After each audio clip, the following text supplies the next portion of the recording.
এইবার আবল তাবল নাম্বারে কল দিয়া একবারে কাস্টম চ্যালেঞ্জ দিয়া দিমু। একবার ওয়ান ট্যাপ, খালি ওয়ান ট্যাপ হইব, ঠিক আছে? এইবার খারাও, আগে কলটা দে।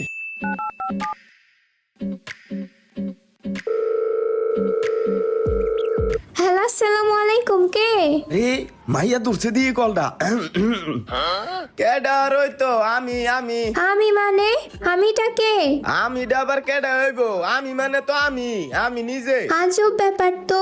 জায়গায় আবার আজব ব্যাপারের কি হইলো? আমি বলতেছেন। তাইলে আমি কমু না, তাইলে কি কমু? হ্যাঁ, আমি কল দিছি। আরে আপনি কাকে কল দিছেন? যেহেতু কলটা আমনে উঠাইছেন, তাইলে আমনেরে আমি কল দিছি আর আমনে লগে কথা কইতাছি, বুঝছেন? বুঝলাম, আমাকে বলছেন, কিন্তু আপনার নাম কি? আপনি কে? আমার নামটা হইছে আমি, আর আমার নিজের পরিচয় হইছে আমি নিজে, বুঝছেন? আজব তো। আরে আজব মানে আজবের কি আছে? আমি কি আপনারে বুঝানোর মতো কি স্কুলের